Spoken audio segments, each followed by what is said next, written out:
আসসালামু আলাইকুম। চলে আসলাম আবারও নতুন ব্লগে।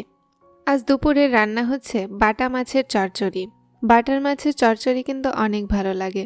নতুন আলু ঝুরি করে পেঁয়াজের ফুলকা কেটে এই চচ্চড়িটা হচ্ছে। সব মশলা পরিমাণ মতো দিয়ে দিল, আর সিক্রেট মশলাটাও দেয়া হলো। সিক্রেট মশলার মধ্যে আদা বাটা, জিরা বাটা, রসুন বাটা, আরও কিছু কিছু আছে। অবশ্য সব কিছু বলবো না, সিক্রেটই থাক। গামলাটা ছোট হয়ে যাওয়ার কারণে আমি বড় একটা পাত্রে ঢেলে নিলাম, না হলে মাখাতে খুব অসুবিধা হচ্ছিল। তো সবগুলোকে একবারে নিয়ে কিন্তু মাখানো শুরু করে দিয়েছি। আর শুধু বাকি আছে তেল। তেলটা মাখানোর পরে দিব, আগে ভালো করে মাখাই। আর কড়াইয়ে ঢালার পরে আরেকটু তেল দিতে হবে, কারণ হাতের সাথে বেশিরভাগ তেল লেগে যায়।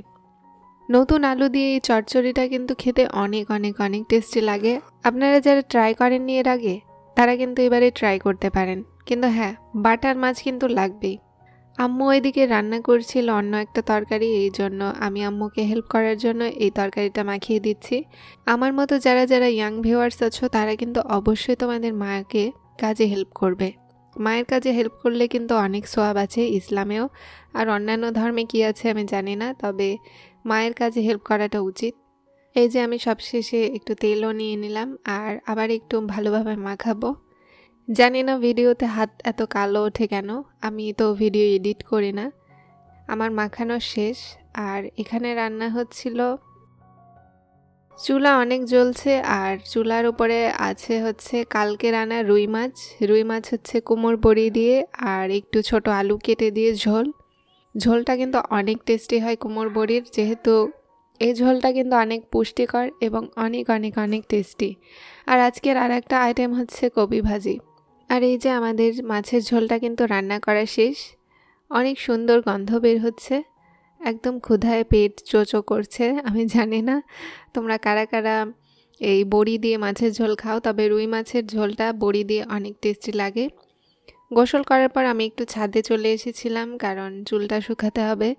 চুল না শুকালে আবার একটু সর্দি কাশির প্রবলেম হয়। শীতের মধ্যে সবারই চুল শুকানো উচিত। যারা যারা ছাদে চুল শুকাও না, তারা বারান্দায় চুল শুকিয়ে নিবে। আমি নামাজ পড়ে আসার পরে আসলে চুলটা আবার শুকাতে এসেছিলাম। সাথে ছিল আমার আম্মু, বড় আপু।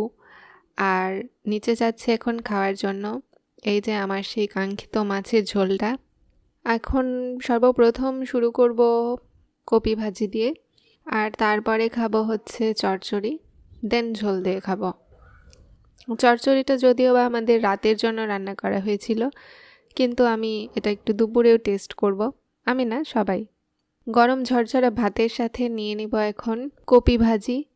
শীতের মধ্যে কিন্তু কপি খেতে অনেকই ভালো লাগে, আবার মাঝে মাঝে ভালোও লাগে না, কারণ সব কপি টেস্টি হয় না। কিছু কিছু কপি গন্ধ আছে। বাট হয়ে গেল আমার খাওয়াটা, আর তারপরে নিয়ে নিলাম মাছের চচ্চড়ি। এরকম ঝরঝরে ভাত দিয়ে কিন্তু চচ্চড়ি খাওয়ার মজাই আলাদা।